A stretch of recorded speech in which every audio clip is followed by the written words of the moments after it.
मेरे पास एक वेक्टर है ए वेक्टर, ठीक है यार, ये है मेरा ए वेक्टर, और एक मेरा वेक्टर है,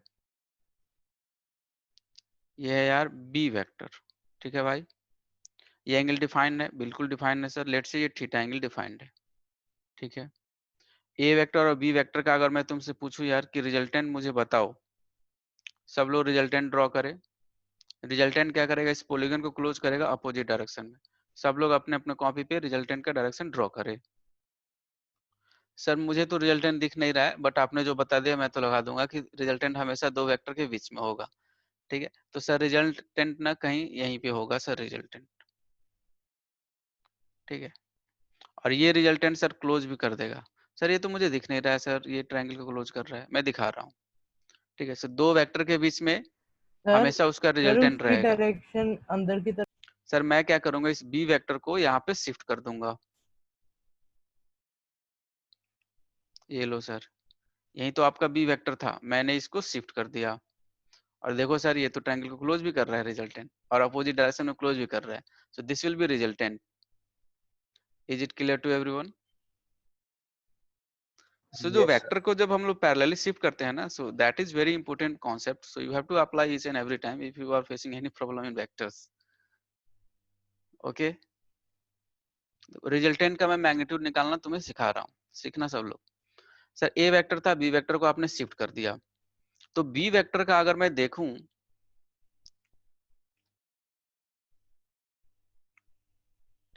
तो बी वेक्टर को अगर मैं तोड़ना चाहूंगा तो बी वेक्टर का दो कंपोनेंट आएगा। देखो मैं बी वेक्टर को यहाँ पे तुम्हें दिखा रहा हूँ अलग से, ताकि तुम्हें समझ में आए। ये तुम्हारा कार्टेशियन है, ये तुम्हारा बी वेक्टर है, ये एंगल तुम देखोगे तो ये थीटा है, ये एंगल थीटा है, ये भी एंगल थीटा है। कुछ लोगों को लग रहा है कि डिफाइन नहीं है, अगर मुझे डिफाइन करना होगा तो मैं ए वेक्टर को आगे शिफ्ट कर लूंगा तो मुझे एंगल डिफाइन हो जाएगा। ये सब लोग को समझ में आना चाहिए कि ये जो एंगल है ये थीटा है और डिफाइंड भी है, हालांकि डिफाइंड नहीं है, बट अगर मैं आपको दिखाना चाहूंगा तो मैं ए वेक्टर को थोड़ा सा आगे शिफ्ट कर लूंगा ऐसे, ये मेरा ए वेक्टर हो जाएगा, और बी वेक्टर ऑलरेडी ऐसे है। तो ये एंगल डिफाइन मैं आपको दिखा सकता हूं। तो ये एंगल थीटा होगा, और ये एंगल अगर थीटा है तो बी वेक्टर को मैं तोड़ूंगा। एक बी वेक्टर का कंपोनेंट यहाँ पे आएगा बी कॉस थीटा, और ऊपर आएगा बी साइन थीटा। मैं बी वेक्टर को तोड़ दिया, तो जब तोड़ूंगा यार तो ये जो आएगा इसके दो लाइन आएगी। तो ये वाले लाइन को मैं बोलूंगा बी साइन थीटा, और ये जो लाइन थी इसको मैं फिर से बना देता हूं,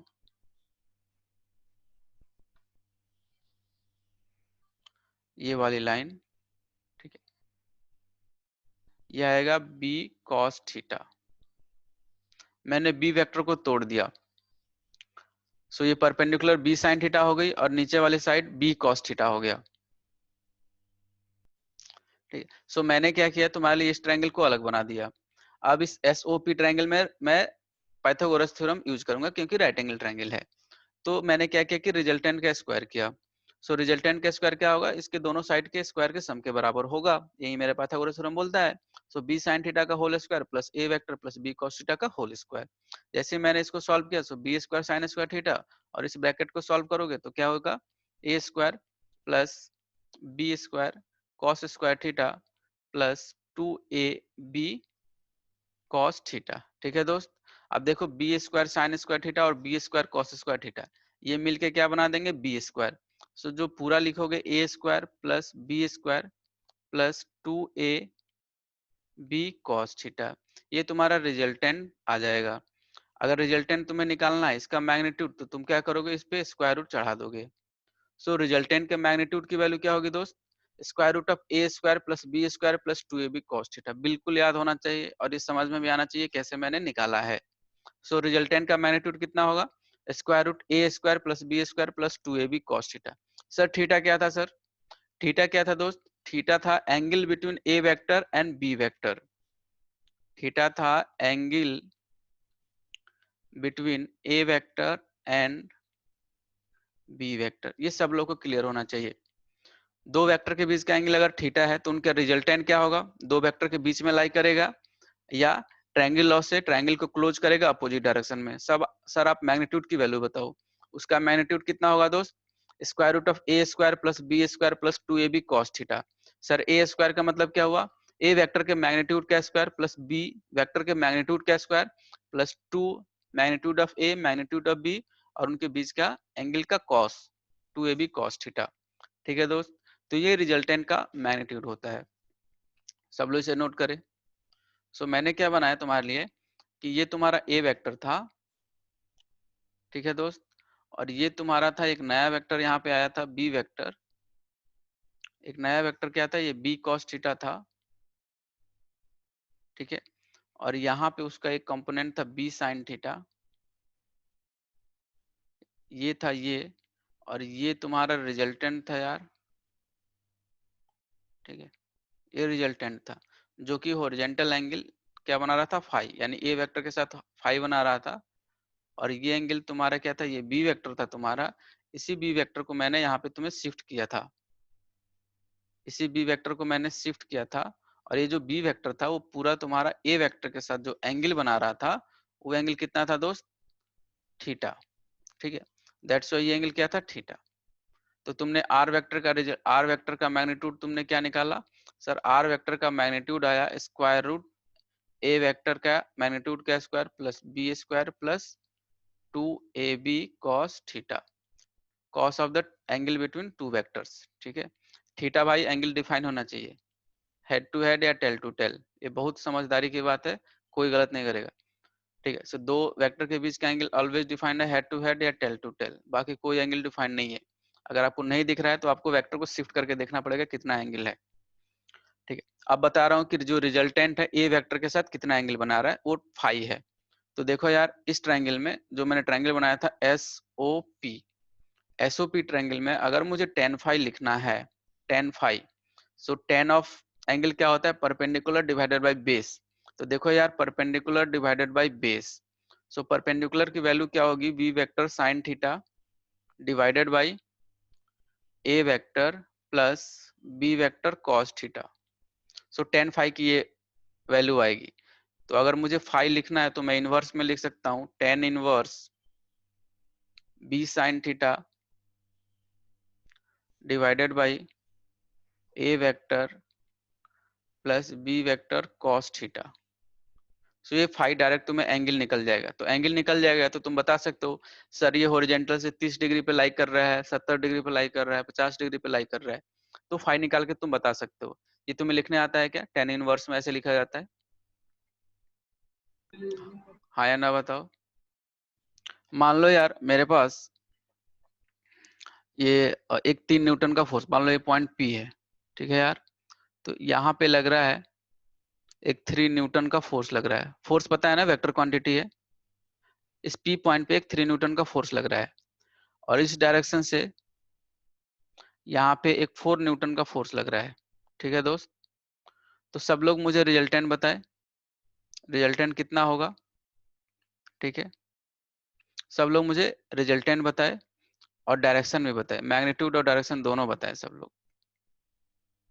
सर ये लो सर, ये पी पॉइंट पे 3 न्यूटन का फोर्स लग रहा है, 4 न्यूटन का फोर्स लग रहा है। सर ये तो एंगल डिफाइंड है, ये एंगल सर डिफाइंड है, ठीक है, 90 डिग्री एंगल है, ये 90 डिग्री आप लोग को दिख रहा होगा। सर रिजल्टेंट मुझे निकालना है ना सर, तो आपका एक्सप्रेशन में यूज करूंगा, A square plus B square plus 2ab cos theta.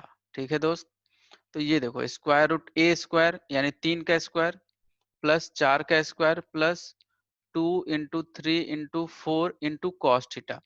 Cos कितना यार? Cos 90 degree. अगर जिन लोगों को ध्यान हो तो कॉस 90 क्या होता था? 0। तो ये तो खत्म हो गया सर। ये लो sir, square root of 3 square plus 4 square, so ये 3 4 और 5 क्या होते हैं? Pythagorean triplets. सो ये 5 न्यूटन होगा सर रिजल्टेंट की वैल्यू, खत्म। सर आपको अगर इसका दिखाना है तो ये पॉलीगॉन को क्लोज करेगा, ये पॉलीगॉन को क्लोज करेगा, ठीक है, रिजल्टेंट। सर मुझे दिख रहा है कि मैं क्या करूंगा, ऐसे बना लूंगा रिजल्टेंट, तो ये मेरा रिजल्टेंट हो गया। ठीक है दोस्त, या सर मुझे नहीं दिख रहा है तो मैं क्या करूंगा ना सर, ये 4 न्यूटन को मैं आगे थोड़ा शिफ्ट कर लूंगा, तो ये आपका 4 न्यूटन हो गया सर। ठीक है, और मैं क्या करूंगा, ये 3 न्यूटन था, 4 न्यूटन था, तो 4 न्यूटन को मैंने आगे शिफ्ट कर लिया। ठीक है, और मैं रिजल्टेंट क्या बना लूंगा, मैं यहां से भी रिजल्टेंट बता सकता हूं। ठीक है, सब लोग बताएं कि जो ये रिजल्टेंट है, हॉरिजॉन्टल के साथ, हॉरिजॉन्टल एक्सिस के साथ कितना एंगल बना रहा है, जो कि मैंने फाई दे रखा है। फाई की वैल्यू बताया सब 37। लोग। सर ये tan फाई निकालना है, तो tan फाई क्या लिखूंगा, perpendicular divided by base. Perpendicular कितना है, 4 न्यूटन, और डिवाइडेड बाई 3 न्यूटन। 4/3 आ गया। जैसे ही 4/3 आया, tan फाई कितना आ गया, 4/3। सर 4/3 का मतलब क्या हो गया, फाई हो जाएगा 53 डिग्री। तो ये तुम्हारा आंसर हो जाएगा। क्लियर है सब लोगों को ये बात? मान लो सर ये तुम्हारा रिजल्टेंट है। अगर मैं बोलूं कि दो वेक्टर को ऐड करके, ये एडिशन मैंने बताया तुमने, तुम ऐड कर रहे हो ऐसे। दो वेक्टर को ऐड करके अगर मैं तुमसे पूछूं कि कितना मैक्सिमम आ सकता है और कितना मिनिमम वैल्यू आ सकता है, तो देखो सर बहुत ही ईजी है, ये लो, ये आपने रिजल्टेंट बनाया है, square root A square plus B square plus 2ab cos theta. ठीक है यार, अगर मुझे आर का मैक्सिमम वैल्यू चाहिए, ये जो रिजल्टेंट है इसका मैक्सिमम वैल्यू चाहिए। मैक्सिमम वैल्यू अगर मुझे करना है तो मैं क्या करूंगा, थीटा की वैल्यू क्या रखूंगा, 0। अगर मुझे मैक्सिमम वैल्यू चाहिए तो मैं थीटा की वैल्यू अगर 0 रख दूं तो देखो मैक्सिमम वैल्यू तुम्हें दिखेगा। क्या लिखोगे, A square plus B square plus 2ab, ये इसकी मैक्सिमम वैल्यू हो जाएगी, क्योंकि cos 0 क्या बना देगा यार, 1 बना देगा। रिजल्टेंट की मैक्सिमम वैल्यू क्या होगी, square root A square plus B square plus 2ab। अब ये तुम्हें दिख रहा होगा a प्लस बी का होल स्क्वायर है, तो होल स्क्वायर और स्क्वायर रूट है, तो इसकी मैक्सिमम वैल्यू क्या हो जाएगी, ए वेक्टर का मैग्नीट्यूड प्लस बी वेक्टर का मैग्नीट्यूड। कोई भी दो वेक्टर है तो उनका जो मैक्सिमम वैल्यू हो सकता है सम के बाद, वो क्या हो सकता है, उन वेक्टर का सम, मैग्नीट्यूड का सम। जैसे मान लो कि 3 न्यूटन था और 4 न्यूटन, दो वेक्टर क्वांटिटी थे, तो अगर मैं बोलूं कि यार इनको जोड़ के मैक्सिमम वैल्यू कितना बना सकते हो तुम, तो ए वेक्टर का मैग्नीट्यूड प्लस बी वेक्टर का मैग्नीट्यूड तुम ऐड करोगे तो 3 + 4 कितना हो गया, 7 न्यूटन। तो 3 न्यूटन और 4 न्यूटन का फोर्स ऐड करके मैं मैक्सिमम जो वैल्यू अटेंड कर सकता हूँ, मैक्सिमम वैल्यू मैं जो देख सकता हूँ, वो 7 न्यूटन होगा। रिजल्टेंट की maximum value square root sorry, दोनों वेक्टर के मैग्नीट्यूड का सम मैक्सिमम वैल्यू हो जाएगा। वैसे ही आर अगर मिनिमम तुम्हें निकालना है यार, रिजल्टेंट का मिनिमम वैल्यू, मिनिमम वैल्यू क्या हो जाएगा, 90 डिग्री नहीं रखेंगे। थीटा का अगर मुझे दो वेक्टर का मिनिमम वैल्यू चाहिए तो मैं थीटा की वैल्यू रखूंगा पाई, थीटा रखूंगा पाई, पाई रखूंगा तो कॉस पाई की वैल्यू क्या होती है यार, -1। तो जैसे ही तुम लगाओगे तो देखो क्या आ जाएगा, square root A square plus B square minus 2ab, क्योंकि cos पाई क्या बना देगा, -1। A square plus B square minus 2ab, तो इसकी मिनिमम वैल्यू तुम्हें दिख रही होगी, ये क्या हो जाएगा, a माइनस बी का होल स्क्वायर, और ऊपर से स्क्वायर रूट है, तो इसको क्या बना देगा, ए वेक्टर का मैग्नीट्यूड माइनस बी वेक्टर का मैग्नीट्यूड, ये इसकी मिनिमम वैल्यू हो जाएगी। तो कोई भी दो वेक्टर क्वांटिटी है तुम्हारे पास, अगर तुम्हें उसका मैक्सिमम वैल्यू चाहिए तो दोनों का सम, मिनिमम वैल्यू चाहिए तो दोनों का डिफरेंस। ये रिजल्टेंट की मैक्सिमम और मिनिमम वैल्यू होती है। अगर मुझे इसको और अच्छे तरीके से रिप्रेजेंट करना हो मैथ्स के लैंग्वेज में, तो मैं इसको ऐसे रिप्रेजेंट कर सकता हूँ। सर यहाँ पे मैं लिखूंगा रिजल्टेंट, और इसकी मैक्सिमम वैल्यू बोल सकता हूँ कि ये होगा लेस देन इक्वल टू, मान लो दो वेक्टर है, A vector plus B vector, और ये greater than equal to A vector minus B vector, ये लिखने का तरीका है। दो वेक्टर है मेरे पास, तो उसके रिजल्टेंट का इसको ऐसे मैं शो कर सकता हूँ लिमिट के साथ, कि सर रिजल्टेंट का जो मैक्सिमम वैल्यू होगा वो दोनों के सम के बराबर या उससे कम होगा, और जो मिनिमम वैल्यू होगी वो दोनों के डिफरेंस के बराबर या उससे ज्यादा हो सकती है। ठीक है, रिजल्टेंट इन दोनों वैल्यू के बीच में लाई करेगा। मान लो मेरे पास, अब इस चीज को समझे, लिखे सब लोग। सबसे पहले मैंने बोला कि दो वेक्टर है मेरे पास, 6 न्यूटन और 8 न्यूटन का, रिजल्टेंट का मैक्सिमम वैल्यू कितना होगा, तुम्हें दिख रहा होगा 6 + 8 14 न्यूटन होगा। ठीक है भाई, और दोनों का एंगल कितना होना चाहिए, दोनों वेक्टर के बीच का एंगल कितना कितना होना चाहिए, 0 डिग्री। तो देखो मान लो कोई पॉइंट P है, इस पे ये 6 न्यूटन का मैंने फोर्स लगा दिया, ठीक है। ए वेक्टर है और एक और वेक्टर बनाऊंगा और इसके बीच का एंगल रखूंगा 0। तो मान लो यहाँ पे मैंने एक दूसरा वेक्टर बना दिया 8 न्यूटन। इन दोनों वेक्टर के बीच का एंगल देखो दोस्त 0 है, ठीक है। या मान लो मैंने एक और वेक्टर इसी डायरेक्शन में बना दिया 8 न्यूटन, तो भी देखो 6 और 8 के बीच का एंगल 0 है, क्योंकि दोनों पैरेलल लाइन है। तो ये ओरिएंटेशन होता है। इसका कहने का मतलब ये हुआ कि मान लो मैं दो दोस्त हूँ, ठीक है। मेरा नाम है एस और मेरे भाई का नाम है एस डैश, ठीक है। तो किसी भी पॉइंट पे अगर दोनों एक साथ एक ही डायरेक्शन में फोर्स लगाएंगे तो ज्यादा फोर्स मिलेगा। मैं लगा रहा हूँ 6 न्यूटन, मेरा भाई एस डैश लगा रहा है 8 न्यूटन। तो अगर पी पॉइंट पे दोनों हम लोग सेम डायरेक्शन में फोर्स लगाए, 6 न्यूटन का 8 न्यूटन का, तो पी पॉइंट पे कितना मैक्सिमम फोर्स क्रिएट होगा, 14 न्यूटन। ये बात ये बताता है, this is the physical representation of the resultant maximum. So maximum output आएगा जब थीटा दो वेक्टर के बीच का 0 हो जाएगा। वहीं अगर तुम्हें आर मिनिमम देखना है भाई लोग, तो आर मिनिमम क्या देखोगे तुम, आर मिनिमम कितना आएगा दिख रहा होगा तुम्हें, 2 न्यूटन आएगा सर। उसके लिए थीटा कितना होना चाहिए, पाई। पाई बोले तो 180 डिग्री। 6 न्यूटन और 8 न्यूटन के बीच का एंगल कितना होना चाहिए, पाई। अब देखो मान लो ये पी पॉइंट है भाई, ठीक है। तो अगर मान लो 6 न्यूटन मैं इधर से लगा दिया, ये वेक्टर 6 न्यूटन का था। अब एक और वेक्टर बनाना है और उसके बीच का एंगल रखना पड़ेगा पाई। तो ऑब्वियस सी बात है, अपोजिट डायरेक्शन में बनाऊंगा तभी तो तुम बोलोगे ना यार एंगल पाई है। तो इस डायरेक्शन में तुम्हें लगाना पड़ेगा। तो अभी देखो दोनों वेक्टर के बीच का एंगल क्या है, पाई, तुम देख सकते हो। जिन लोगों को नहीं दिख रहा है मैं अलग से दिखा सकता हूँ आपको। ये एंगल कितना है दोस्त, पाई, 180 डिग्री, ठीक है। और इनका रिजल्टेंट देखो, मान लो एस डैश, मैं इधर से फोर्स लगा रहा हूँ 6 न्यूटन और मेरा भाई एस डैश इधर से लगा रहा है 8 न्यूटन। तो उस पर रिजल्टेंट कितना आएगा यार, 2 न्यूटन इस डायरेक्शन में, 6 न्यूटन इधर से लग रहा है, 8 न्यूटन इधर से लग रहा है। तो नेट कितना होगा, 2 न्यूटन इस डायरेक्शन में। समझ में आ रहा है सब लोग को ये बात, अपनी अपनी भाषा में लिखे मैं क्या बोल रहा हूँ। मान लो मेरे पास एक वेक्टर है, ये वेक्टर है, ठीक है। ये 5 मीटर का आदमी कोई आदमी है जो 5 मीटर इधर चला, थोड़े टाइम के बाद ये टर्न हो गया और 12 मीटर इधर चल रहा है। तो ए पॉइंट से चला था, ये बी पॉइंट पे पहुंच गया भाई। तो उसका बताओ कि नेट डिस्प्लेसमेंट कितना है, नेट डिस्प्लेसमेंट कितना उसने मूव किया, नेट डिस्प्लेसमेंट सब लोग बताएं। तो ये तुम्हें ध्यान रखना पड़ेगा कि वेक्टर एडिशन कैसे होता है, कि दो वेक्टर का एडिशन ऐसे होगा।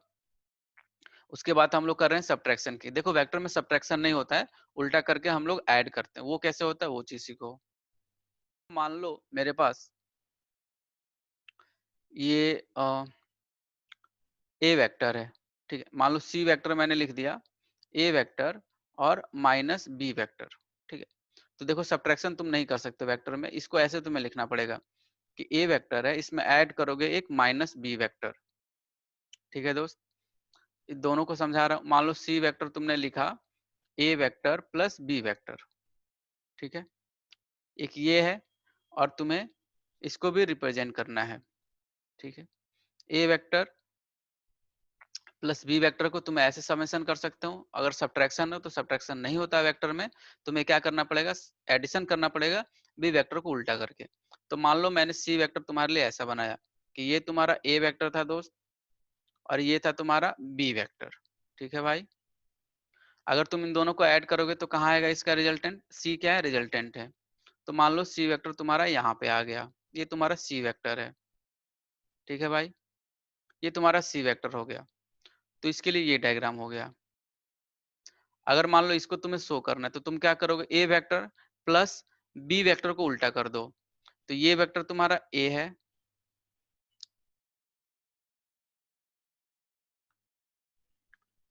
ठीक है यार। ये तुम्हारा ए वेक्टर है, ठीक है। अब पहले क्या था, तुम्हारा बी वेक्टर इस डायरेक्शन में था, ठीक है। इस डायरेक्शन में तुम्हारा बी वेक्टर था। अब माइनस बी वेक्टर क्या बनाओगे यार, इसको जस्ट उल्टा कर दोगे। बी वेक्टर को उल्टा क्या होगा यार, ये प्लस का बी वेक्टर रहता है तो तुम ऐसे बनाते हैं ना यार। और माइनस बी वेक्टर क्या करना है, तो जस्ट इसको उल्टा कर दोगे ऐसे पकड़ के। इस डायरेक्शन में था तो इसको उल्टा करके इस डायरेक्शन में कर दोगे, सेम उसी लाइन पे। तो क्या हो जाएगा, इसको तुम ऐसे रिप्रेजेंट करोगे माइनस बी वेक्टर को। कैसे करोगे कि सर ये जो लाइन था सेम लाइन पे मैंने इस बी वेक्टर को उल्टा कर दिया ऐसे, तो ये तुम्हारा माइनस बी वेक्टर हो गया। बी वेक्टर अगर इस डायरेक्शन में है तो माइनस बी वेक्टर इस डायरेक्शन में होगा, इसमें कोई बड़ी बात नहीं है। अब ये तुम क्या कर सकते हो, सी वेक्टर तुम्हें निकालना पड़ेगा। तो इसका सी वेक्टर कैसे निकालोगे यार, ए वेक्टर को थोड़ा आगे बढ़ा लो तुम, ठीक है, या ऐसे ही आ जाएगा, यहीं से आ जाएगा, बढ़ाने की जरूरत नहीं है। देखो ए वेक्टर इधर है, तुम्हारा बी वेक्टर इधर है, तो रिजल्टेंट क्या करेगा, पॉलीगन को क्लोज करेगा और अपोजिट डायरेक्शन में क्लोज करेगा। तो ये क्लोज करेगा, तो किस डायरेक्शन में क्लोज करेगा, इस डायरेक्शन में। ये तुम्हारा रिजल्टेंट हो गया, ठीक है, या सी वेक्टर तुम इसे बोल सकते हो, जो कि मैंने यहाँ पे बोला है। तो ये तुम्हारा क्या हो जाएगा, सी वेक्टर। अब देखो यार, इस सी वेक्टर में और इस सी वेक्टर में डिफरेंस है, सब लोग को दिख रहा होगा। डिफरेंस क्या होगा, एंगल का होगा डिफरेंस। कि अगर मैं तुम्हें डिफरेंस दिखाने की सोचूं, तो अगर ये तुम्हारा हॉरिजॉन्टल लाइन है, तो सी वेक्टर कुछ यहाँ पे था, ये वाला सी वेक्टर, और ये वाला सी वेक्टर कुछ यहाँ पे होगा। तो दोनों सी वेक्टर में डिफरेंस है। डिफरेंस क्यों है दोस्त, क्योंकि इसमें a प्लस बी का समेशन हो रहा है और इसमें a plus of minus B का समेशन हो रहा है। तो वेक्टर में कोई सब्ट्रैक्शन नहीं होता है, प्लस करके, यानी अगर तुम्हें सब्ट्रैक्शन करना है तो उस वेक्टर को उल्टा करके ऐड किया जाता है। लिखे सब लोग हिंदी में। मेरे पास दो नॉन जीरो वेक्टर्स हैं, two non zero vectors, non zero vectors. Non zero vectors का मतलब क्या हो यार, जिनकी मैग्नीट्यूड जीरो नहीं है, नॉन जीरो है, ठीक है, ए वेक्टर और B vector, A vector and B vector, ठीक है दोस्त। सच दैट कि जो इनका वेक्टर का जो सम है, इसका मैग्नीट्यूड बराबर है इनके डिफरेंस के, वेक्टर का डिफरेंस और उसका मैग्नीट्यूड, ठीक है।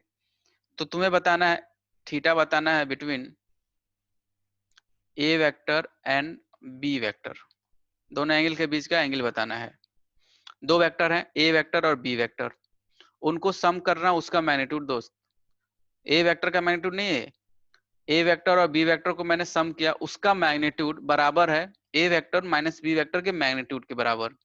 तो एंगल बताएं ए और बी के बीच में, सब लोग ट्राई करें। सर ए वेक्टर प्लस बी वेक्टर, उसका मैग्नीट्यूड, उसका मैग्नीट्यूड मतलब रिजल्टेंट की बात कर रहा है यार वो तो। ये तुम्हारा ए वेक्टर है और मान लो ये तुम्हारा बी वेक्टर लेट से, तो वेक्टर का सम और उसका मैग्नीट्यूड, यानी रिजल्टेंट की बात कर रहा है। इसका मतलब क्या हुआ, वो रिजल्टेंट की बात कर रहा है यार, आर वेक्टर और उसका मैग्नीट्यूड। क्योंकि तुम आर वेक्टर को क्या लिखते हो, ए वेक्टर प्लस बी वेक्टर, और इसका मैग्नीट्यूड मतलब इसका मैग्नीट्यूड।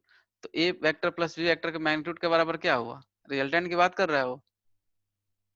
सो जब इसको सॉल्व करोगे तो A square plus B square, इधर A square B square cancel out हो जाएगा, two A B cos theta और minus two A B cos theta, कितना बना देगा, four A B cos theta, और ये वैल्यू हो जाएगी जीरो। तो थीटा को कितना रखना पड़ेगा, पाई बाई टू या 90 डिग्री। तो अगर आपको शो करना हो इसको, तो देखे सब लोग, ये सर ये आपका ए वेक्टर था और ये आपका बी वेक्टर होना चाहिए, क्योंकि थीटा क्या बोल रहा है, ये दोनों के बीच का एंगल कितना होना चाहिए, 90 डिग्री। तो ये आपको 90 डिग्री दिखेगा। अगर आपको एंगल समझ में आ रहा है कि सर ये तो एंगल डिफाइन नहीं है, तो क्या करोगे, ए वेक्टर को आगे शिफ्ट कर लो, तो तुम्हें दिख जाएगा कि ये भी 90 डिग्री होगा। सो ये एंगल डिफाइन है, ये एंगल डिफाइन नहीं है, बट हम लोग यूज कर सकते हैं। लेकिन कोई पूछ रहा है कि सर क्या ये एंगल डिफाइंड है, नहीं सर ये एंगल बिल्कुल डिफाइंड नहीं है। अगर मुझे डिफाइंड दिखाना हो तो ए वेक्टर को मैं आगे शिफ्ट कर लूंगा। क्लियर है क्या सब लोग को ये question. If the sum of two unit vectors, if sum of two unit vectors is also a unit vector, is also a unit vector, you have to find the magnitude of their difference, find magnitude of their difference। दो unit vector हैं, उनका सम unit vector है, तो तुम्हें बताना है magnitude of their difference, ठीक है। ये आपको बताना है क्या वैल्यू आएगी। क्वेश्चन क्लियर है सब लोगों को? Okay everyone, so that's all for today. Thank you everyone for joining this session. See you next class. Till then, enjoy. Thank you, sir. Okay, thank you.